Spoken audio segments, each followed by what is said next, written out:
This is We the Sales Engineers Podcast, show 75. Welcome to We the SEs Podcast, the show for sales engineers by sales engineers with your host, Ramsey Majaba. Ramsey recently discovered Sam Perry and is now addicted to his music. Hope you enjoy the show. How long is it considered a long time to be in one field? Is it 5 years, 10 years? How about 25? Also, how many people have you met that are doing the same thing for 25 years and still love and are still passionate about what they do? Well, meet Dwayne DeSylvia. This is actually what we talk about in the podcast. So Dwayne has been doing sales engineering for 25 years. And through my conversation, all I can think about, like, damn, this guy still loves what he does. So we're going to talk about it. Like, how could one person remain passionate about what they're doing for 25 years? And how can they keep learning? Technology is moving at a breakneck pace. So how do we keep up? These are things I think about on a daily basis. I've written articles about them. I've subscribed to sites like Pluralsight, O'Reilly Learning, just to keep up. So Dwayne has lived that for the last 25 years, and there is no stopping him based on my conversation. And it was an amazing conversation, so I hope you guys enjoy it. And here we go. Good afternoon, Dwayne. How are you doing? Hello, I am good. How are you? I am very good. Excellent. So the way we usually start is, I start the same way with everybody. Maybe you can tell us a little bit more about yourself so we know who we're talking to. Absolutely. Great. Great to talk to everyone. My name is Dwayne DeSylvia. I am an employee at SAP currently. I've been in the pre-sales profession since about 1994, before I even knew what the term meant. And I have worked in the enterprise software space basically my entire life, primarily on the platform and technology side of software throughout my career. Okay. What was it called in 1994? I think it was still pre-sales. There was a little bit of confusion because I came out of consulting and they called that post-sale consulting. They also called it field engineering back then, and technical solution engineering. So I've seen so many terms in my life, I forget back then, but it might have even been applications engineer, because it was still so tied at that time to the concept of pulling an engineer out into the field to perform a sales activity. And so some of those initial roles and people that filled those roles had those kinds of titles to them. So it's changed quite a bit. So it's still as confusing though. The names might have changed, but it's still confusing. It has. I think the role itself has matured quite well. And in organizations like SAP and enterprise software vendors, they are distinct organizations with really strong value propositions of what they bring to the organization. In prior generations, it was kind of rolled up into sales or rolled up into the CFO. And I think so the career vocation has come a long ways over the last couple decades. Okay. So when you started in 1994, what was the job like? Was it also, like you said, you were an engineer who did pre-sales, or were you doing only pre-sales? Here's how it started. It was fascinating. I was in consulting, implementing software for a startup, right? And we actually did front office configurators for a salesperson to be able to properly build and sell a product. So we were selling these, and I implemented the solutions. Loved working with customers, had a great time, could talk about the differentiators, and the head of marketing at the time pulled me over and said, "You seem really good at this. Would you like to do this full time?" I'm like, "Sure." And that's when I got pulled into pre-sales. Now, it was funny in the beginning. It was, "Hey, we need a demo tomorrow. Can you go do this?" I'm like, "Sure." And I just basically learned from them. But it was funny because in the early days, we worked a lot with the engineers of the product, and I would often have to bring them into the field with me. I would have to learn that there are certain things and flows that we need to have conversationally. We need to focus on not just features and functions and bits and bytes, but the actual impact of the software. So there was quite a learning curve for me as well. But in the early days, it was very technically focused. I remember that quite well. So you weren't doing any selling, you were just showing the product, basically. I would say I was selling ish. Yeah, it was 80% showing the product, but I quickly learned that if I didn't find ways to communicate differentiators, especially in a startup, right, where cash flow can be king from month to month, if I didn't find ways to differentiate and get them to purchase our product, things could be bumpy, right? So I kind of intuited that very quickly, just as a necessity of survival. How did you figure it out? Like the internet wasn't what it is today. This is, yeah, it's a great question. And this is what's interesting about, I think, this vocation as a distinct career field for individuals. I kind of found it out naturally because I loved finding the bridge between a technical thing and making it make sense for somebody. I'd always loved teaching. I'd always loved learning new technologies, and it became a very natural motion for me to translate a technical solution into some type of thing that made sense for who I was selling to. It could have been a mid-level business manager, or it could have even been a CIO, but I found it to be very natural. And I personally think that in this world that we live in of solution engineering, that almost has to be in you. It's hard, I think, to teach the balance between technical and sales. I think it can be taught to a level, but I think people that enter this field have a bit of that comes out naturally anyway, and that guides them, right, in their path. Do you see the role changed since then, or is it still the same thing? We're just better at it or worse at it? I don't know. That's a good question. I think the role and the execution of the role has changed dramatically, and especially the importance of the role and the recognition of it within organizations of the value it provides. I think in the early days, it was all about do the demo. There's the old sayings of show up and throw up and things like that. We were demo jocks in the early days. Bring them in at some point. The salesperson's handling this. You come in and show the demo, and that's it. You're good. Pre-sales has matured so much that we're such an essential part of the sales cycle to be brought in early to do discovery and understanding of requirements to help shape our messaging, our architecture, the value proposition, and even more so now with the focus on business outcomes, through and through for an organization. We are a critical bridge between seemingly technical or complex solution stacks, and having that story resonate and make sense tied to a business outcome that somebody in finance might care about. So I think the role has really matured and blossomed as the value of that has been understood more and more. So we talk a lot right now, and you even mentioned that we're able to actually go and do a discovery, understand what the requirements were. Back then, if you didn't know what they wanted to solve, what were you demoing? Given that we were more like demo jocks back then, it was often the account executive or whoever happened to be in charge of the cycle that would come in and say, they need to see this solution. So for example, one of the more painful solutions I ever sold was, it was software that would go through developers' code to help identify problems with internationalization and localization of the code. That was back, when Unicode was still early and things like that. They would come in and just tell me, hey, you need to come in and show these folks how the solution could work for them. There was a lot of pain that happened after that, because I found out quickly that developers don't like to be told that a piece of software is going to go in and modify their solution and make it better. So, I had to adapt and learn how to sell that value prop. And then I would begin to ask questions of the sales team that they said, I don't know, we need to ask the customer. And it kind of, in the early days, I had to push to get the calls. Now it feels so much more normal, but I'm like, I can't do my job unless I know these questions, the answers, and I would force that. I would make that happen. It's funny, some inside sales teams still face that. Even like SEs who work with, I don't know, multiple account managers all over the world, all over the country, still face the same problem and still have to ask that question. So we didn't get past that yet.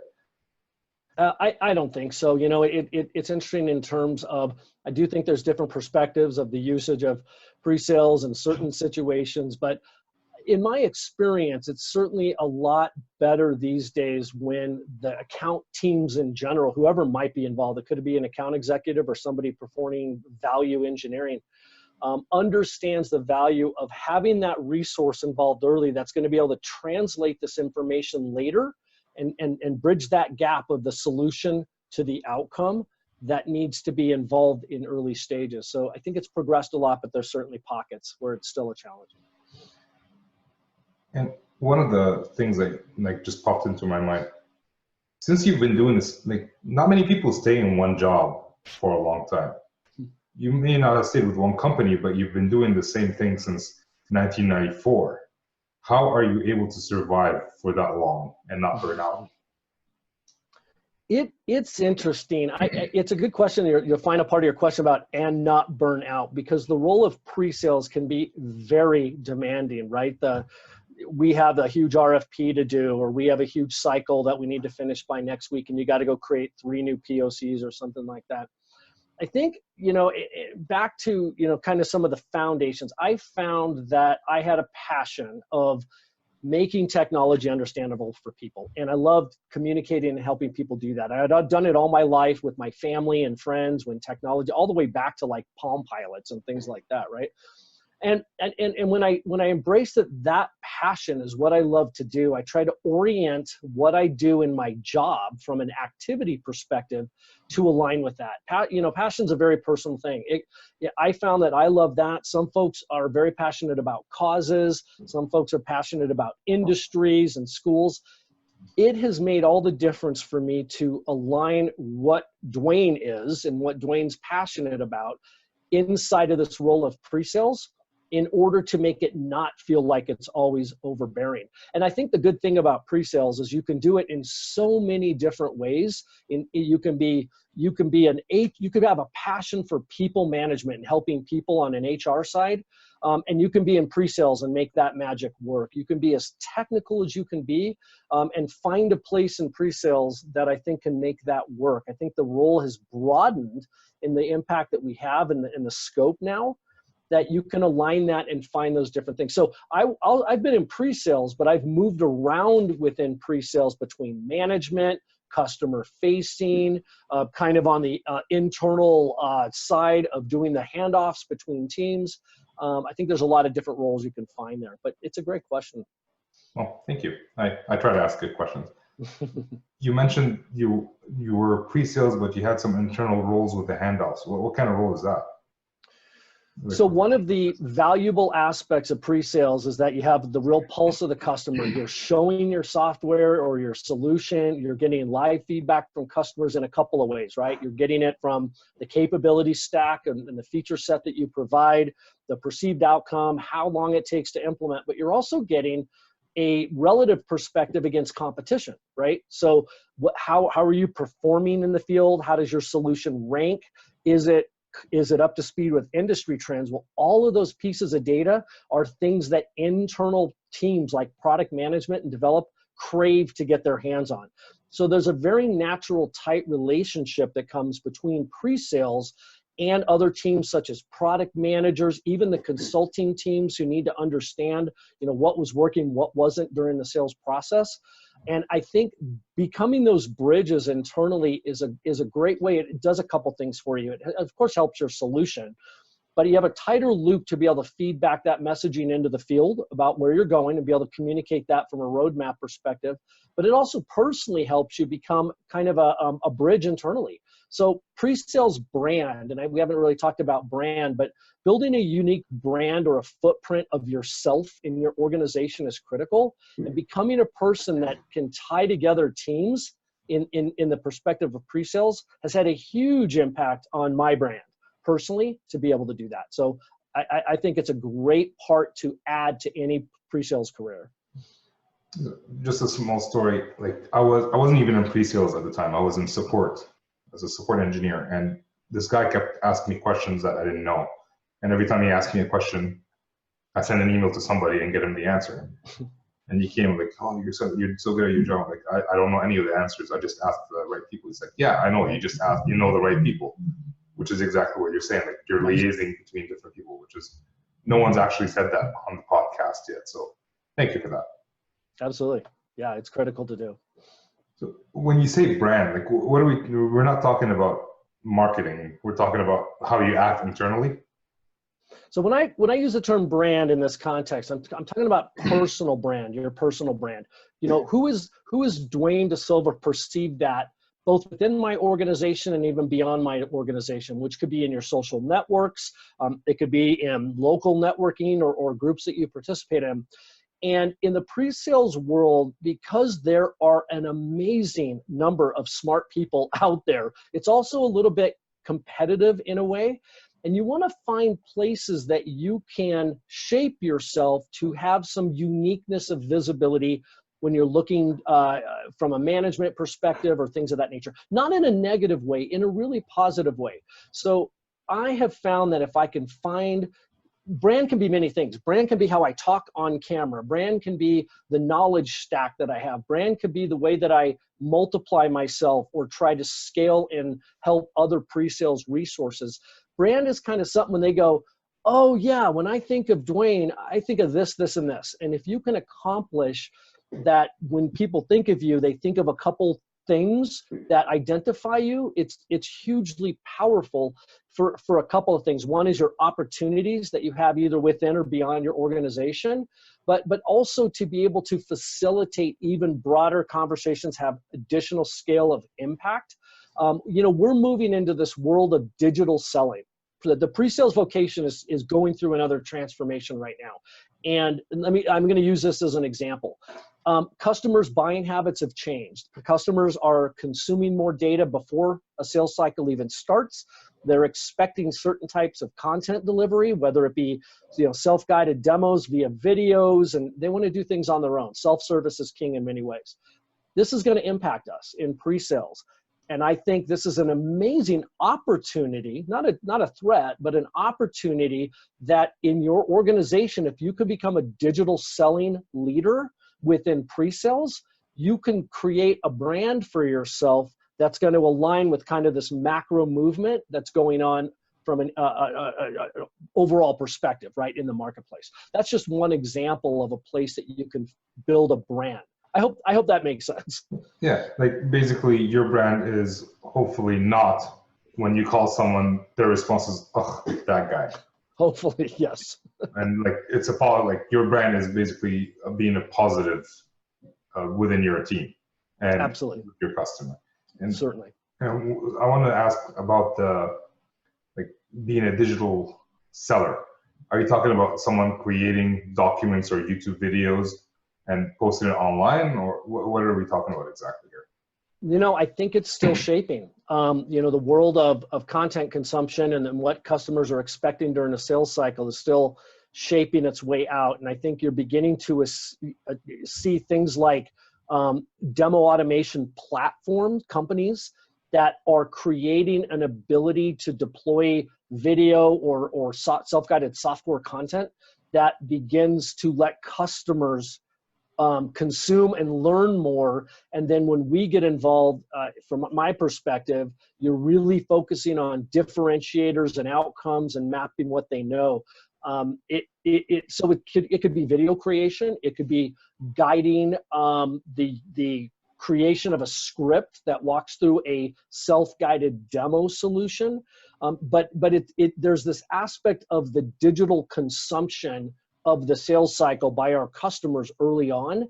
And I think if we fight it, other organizations and brands will emerge to solve that. And I would rather embrace that, kind of figure this out, going through this right now, and make it a differentiator for both myself and my company, right, to do that. I just interviewed a gentleman last week, and he was talking about, he was trying to help his customers. He couldn't find videos or documents to answer the questions that they had. So he would create a video and put it on YouTube. Mm-hmm. And sooner or later, he got called and he got a position as a marketing engineer. Mm-hmm. And then soon after that, because he kept going, now he's a director of marketing. And that was his brand, just helping his customer through YouTube videos, basically. What nice. Like you've been doing this for, I just did the math. It's been 25 years, so happy anniversary. I don't know what 25 years means. Is it like gold or anyway. Silver usually? 25, I think is silver. I'll ask my wife later. We'll figure it out. But you've been doing this for a while, and you seem very passionate, and you've moved industries or at least companies. I've definitely been at a few different companies over my career. Industries, I've never been isolated to a single industry. I've usually been in parts of an organization that are cross-industry. So I've touched every industry I can think of at some point in my career. And even to this day, I span different industries, more from a regional. And I think there's pros and cons to that. I think when you're in a specific industry, you can get a lot more depth and experience and knowledge and credibility built to that. But sometimes, and there's another concept behind this I can touch on, but I find that for myself, again, aligning to passion, which is where things happen if you fight against who you are, thinking I need to go to an industry, but it's not really what you want to do. It's going to be a grind. It's going to be a fight. For myself, I've always found that I like working across industry and bringing the value that I see across those domains, and it's helped me in all of them. That's a personal choice. Other folks I know are excellent in specific industries, and they love it, and that's fantastic. That's where they should be. So being across industries, that means, correct me if I'm wrong, you know a little bit about a lot of things. Like you're the jack of all trades, master of some. Correct. So how do you decide what you're gonna focus on in terms of learning so you can help your customers? Yeah, that's a great question. And thanks for the chapter call out from the book. It first starts, I think, with the passion. It's got to be something that you are interested in doing. Now, the phrase "jack of all trades, master of some" is, of course, a playoff on the "jack of all trades, master of none." But what it means in my context within pre-sales is I have found that if you can tell strategic, integrated, wide stories of your solution, your value proposition, that is a very powerful thing to have in your toolkit, because you are then going to be trusted to be able to deliver strategic storylines at executive levels. And a lot of my brand has been built by being able to tie in disparate elements of the story of the solution stack into a cohesive story. That's the jack of all trades side. So being able to tell the picture. But I find that if you only do that, you run some risk that as soon as it goes one level below that, Dwayne, maybe you're not the right person anymore. So I've also identified a couple of deep level, deep dive tech areas that I really enjoy and augment that. Sometimes in pre-sales, it's called the T, which is you want to be able to be broad, be able to tell the story and have a couple of deep dive vertical areas that you're good at.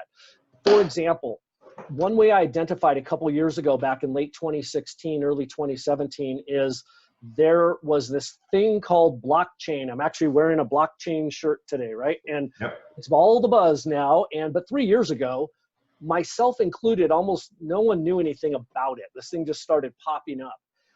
I identified a couple things in that right away. One is, wow, that sounds interesting. I'd like to learn that.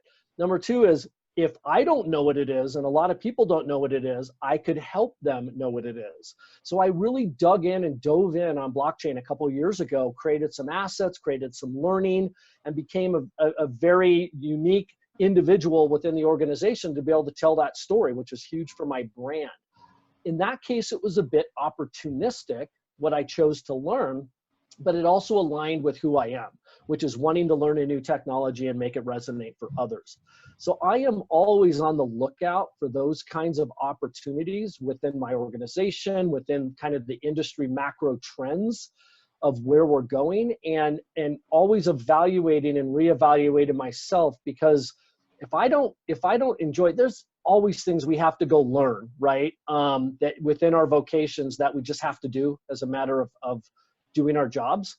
But where I'll stay up all night and where I'll not even care what time it is and do stuff is when I'm learning things that I love, and then it naturally flows through into my job. So for me, it's an ongoing assessment of those kind of different variables that help me hone in on what I'm going to quote learn and where I want to focus. Right.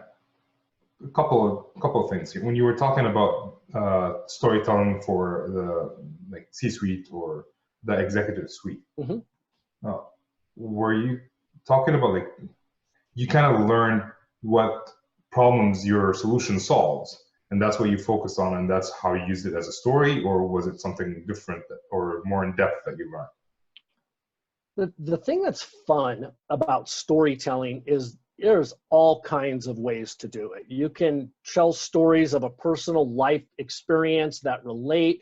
You can tell the story of how a customer adopted it, the way it changed their life. You could go all the way out to the individual consumer level of somebody that was impacted on it, things of that nature. I like to try to map life experiences into the stories I tell, because then if you try to, quote, learn a story that's been published internally or something like that, it will never come out of you in natural way, like something that really happened to you or that you were really part of. That's kind of the personal experience chapter of the book that I would begin to touch on. For example, I was able to use, I don't know if you've ever been to a tractor pull. So out in the West, there are things that they hook up tractors to a sled. And as the tractor pulls the sled, this weight comes further and further up and makes it harder and harder to pull, right? And they throw jet engines on these tractors, right? And I got to see one of these once. And even with jet engines, that thing still came to a grinding halt. I said, that sounds a lot like what's happening with, I think it has some of the most positive impact. Hey, sorry, I kind of lost you for. No worries. Where did it cut out there? We were talking about the tractor pulls. Okay. Let me just back up for 1 second. It's really simple. The story was I saw tractor pulls, and I was able to relate a concept of how they continue to move down the track, and they stop no matter how much horsepower they threw at this thing with jet engines. And I was able to relate that to an architecture story and how past generation architects have the same problem, throwing more horsepower at it, but it still comes to a grinding halt for things like analytics. So those are the kind of stories that I'm thinking. And but if you can tell a story, you were involved with a customer where something had a real impact. I've had those. It becomes natural, and you're not practicing it and trying to repeat it. It's just coming out of you as part of your credibility, right? And your understanding. But that also means that you know your product very well to be able to equate one thing that has nothing to do, like tractor pulling, to an architecture problem that's happening in your domain. Possibly. Yeah. In that case, it was a high level construct of a concept about architecture types. It really even didn't.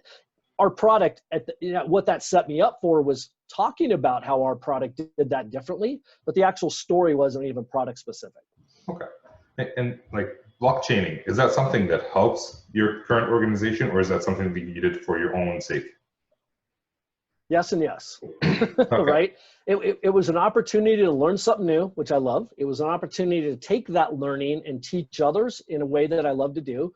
But it to this day is still being considered under many use cases by many organizations about where is the real value proposition and use cases. So I continue to be involved in those. Blockchain itself is just a real team sport type of a technology, but it is still critical and being evaluated and important to be able to have that business context discussion of what can be a very technical topic, right?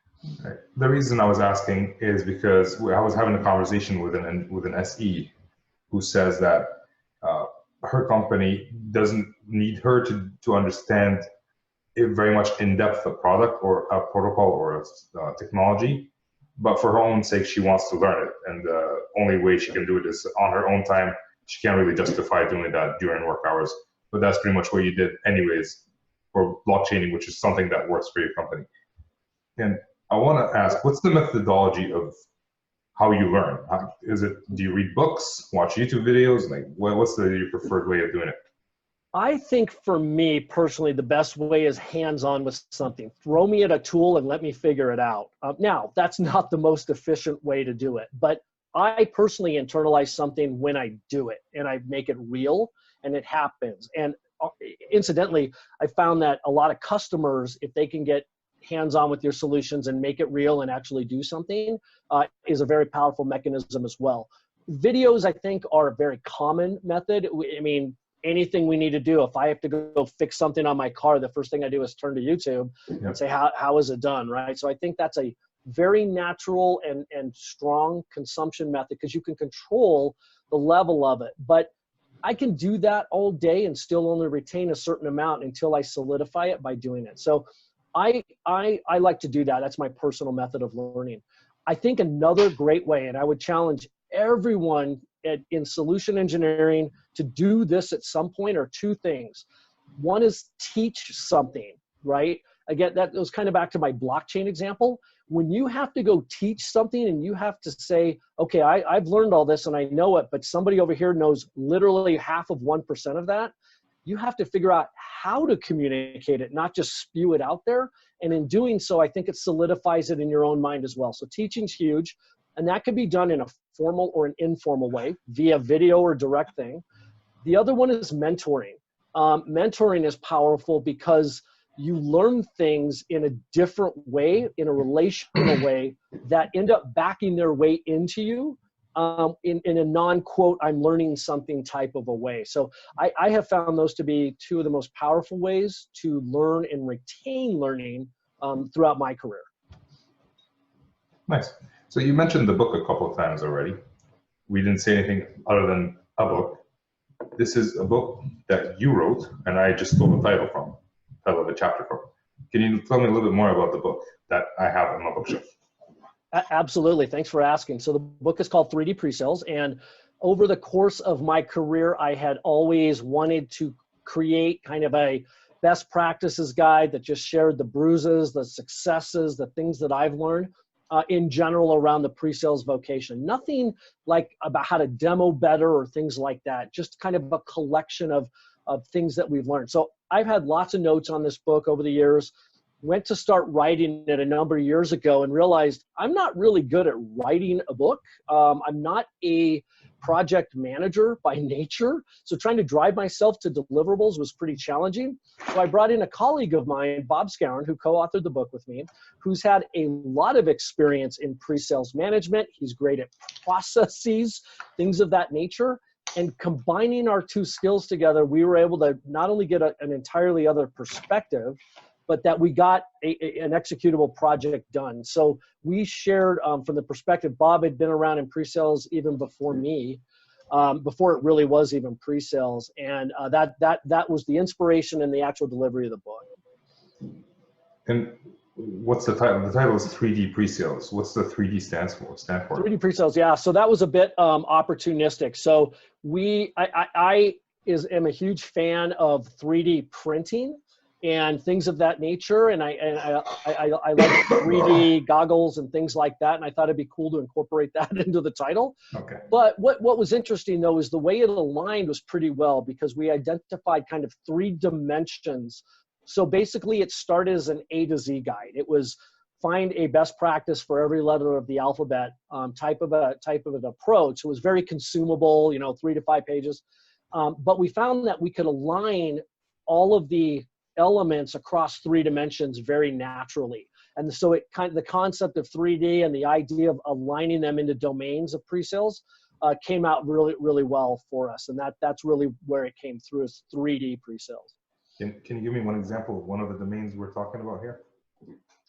So career excellence is one of the domains, and that is about the career aspects of pursuing and developing yourself as a pre-sales professional. We've touched on some of the elements in here in this conversation today about that, but it was around focusing on the career aspect of it. And, when you ask the question of how do you keep from burning out, finding balances, I think we wanted to incorporate some of those elements in there as well. So initially, I think pre-sales is kind of a 3-legged stool in its essence as well. You need to understand a technology or a solution or something like that. You need to have basically business context, which might be an industry or something about what that solution means to somebody. And then the third pillar of it is what I call sales execution. Those 2 things are great, but if you can't deliver that in a compelling way that works within a sales process, then maybe you're going to be a consultant instead or something of that nature. So it also aligned with kind of the chair of three legs that we see as pre-sales in that way as well. Why would a consultant not need the sales acumen? I'm not saying that they wouldn't. I'm just saying that from a pre-sales perspective, the need for sales acumen is really strong, right? And the ability to flex between audiences dynamically that may have a technical person and a CIO that have different goals of the meeting, to be able to respond to challenges. In a sales context, I'm just saying it's important to pre-sales, not that it's not important in some way to consulting. Well, I can tell you, as a post-sales consultant in my previous life as well, I really didn't know anything about sales. I just the sales team already sold the product. I was just there to implement and help the customer actually use it. No, I didn't know anything about sales. I didn't even know what an SE was. Yeah, that's true. And, even to this day, I think there needs to continue to be a stronger relationship between pre and post sales for many reasons, because even in the world of, now it's not, we're talking about customer experiences. The experience economy is upon us, and the thought of dropping in, selling something, moving on, those days are really gone. And we're going to be working with customers over long periods of time, and being a trusted consultant to them. And that doesn't mean dropping in and dropping out once the deal is done. So I think the sales aspect is a continuous cycle, is a continuous pipeline that threads through different organizations. And I think that's where pre-sales is so powerful, because in our early conversation, we talked about bridging, and we can continue to bridge those dynamic sales conversations throughout what's still being done and implementing inside with the customer. And that's helpful. I agree. Generally speaking, the best way to develop a relationship as an SE, at least for me, with my customers, was to help them after they buy the product in a post-sales capacity. It shows that I know the product. I'm willing to help them, even though there is no opportunity in the horizon. Mm-hmm. Awesome. So it is time to move on to the not so fire round. So you said you've heard a couple of podcasts, so maybe you've heard them, maybe you haven't. But I can tell. So question number one, what is one thing you love about being a sales engineer? And I can tell you love a lot of things, but what's the most thing that you love? That wasn't even English. Gotcha. Here's my answer. I can be a geek. I can be a technical geek, and I can still make money in sales. One of the things I love about solution engineering. Nice. The shortest answer and straight to the point. Awesome. Question number two. Is there something that you would want to change about your job? And if so, what is it? Administrative tasks. And this has ranged a lot across organizations, but sometimes there's a lot of need to drive and track metrics and do administrative tasks within this role. Not my favorite thing. I think it's probably not anyone's favorite thing, but I would love to continue to find ways to reduce or at least optimize that away. I used to hate shipping in my old company. I'd have to actually ship hardware. Oh, that sucked. Anyways. Real quick, you remind me of the days back when we delivered floppy disks at an organization, and I would have to remember when we couldn't book revenue until something shipped? I would take these stacks of 3.5-inch floppies to the airport at Denver International on a Friday. At the end of the quarter, I'd be racing there at 8 o'clock just to get the deal booked. So I remember those very well. Floppy. I haven't heard anyone say the word floppy disk in a while. Right? Crazy. Thanks. I've been around. A lot of memories. So there's your book, the 3D Pre-Sales. Is there another resource that you'd recommend every sales engineer should read? There's lots of them, and that can depend a little bit on what you're wanting to do and your passions. I think there's some great books, just demo and things like that if you want to really hone your demo techniques. If you're looking to improve yourself across, from a sales perspective, I have been through a number of different sales trainings, right? Anything from do you remember demo techniques, demo to win, but also older ones like target account selling and the Fox. I can't even remember what that one was called. I find that those resources, for me personally, in an enterprise software context, are really helpful to understand how the sales teams operate, which helps me function better within that context. Honestly, technically, I can go learn whatever. I can go find videos, read a book, whatever. I can learn that stuff. I found that the more that I could become a valuable resource in the context of the sales process and an opportunity, that's where I could get the attention of the AEs and the VPs and things like that. And I think everyone in pre-sales should, it can be tough. It can feel a little not natural, but should learn those things and embrace those understandings because it will help you function better organizationally within a sales team. Nice. That actually encompasses the second question, which is what advice would you give an SE that you feel they don't get from anybody? So, yeah. Do you have anything else, or is that the one? Because that was a good one. That would be a good one. I would also say though, and not that they don't get from anybody else, but we hear it's an overused term about reinventing yourself, but it's critical in this sense of the world's moving faster than ever. I've been doing this for 25 years, and the pace of change, I think, in technology and solutions and everything is faster than it's ever been. And it's overwhelming.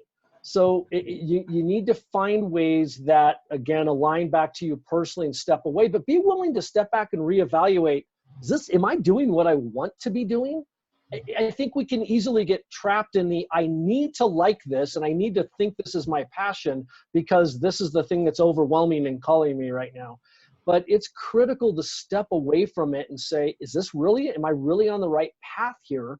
And if not, what is it fundamentally that you want to do? Maybe management's your calling, or it's something, just because I haven't left pre-sales, lots of other folks have and have found amazing callings to what they do. Don't be afraid to ask those questions. And don't be afraid to ask those questions probably more frequently than you think you need to, right? That would be another piece of advice is to continue looking at yourself. Awesome. Where can people buy your book? It's on Amazon. Just search for 3D Space Pre-Sales. Digital edition and a Kindle edition are out there, and make it super simple.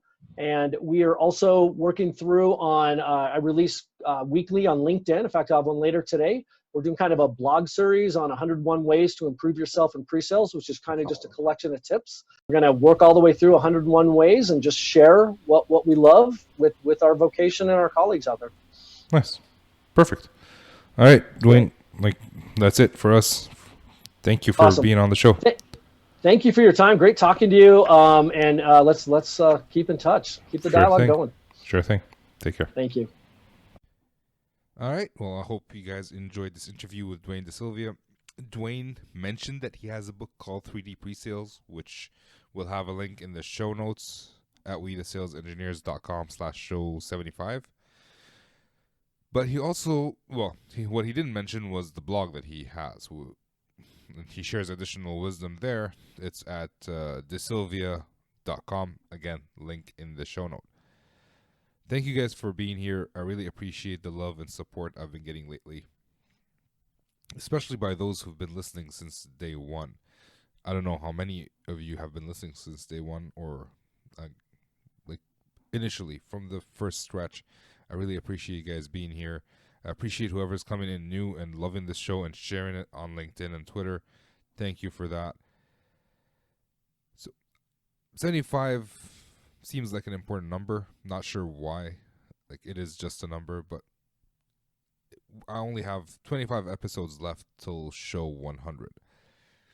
So if you have any suggestions about what you want to see in episode 100, whether it's low-key like a solo show or just another interview or something extravagant like a debate about the different methodologies that sales engineering do, I can't promise I can do that, but it's just an idea. I'd love to hear from you. Send me an email at ramsey@WeTheSalesEngineers.com. So RAMZI. I was going to say Z, but it's Z is Canadian, Z is American. So Ramsey, RAMZI@WeTheSalesEngineers.com. I'd love to hear from you. And thank you guys again. So with that, this is Ramsey signing off.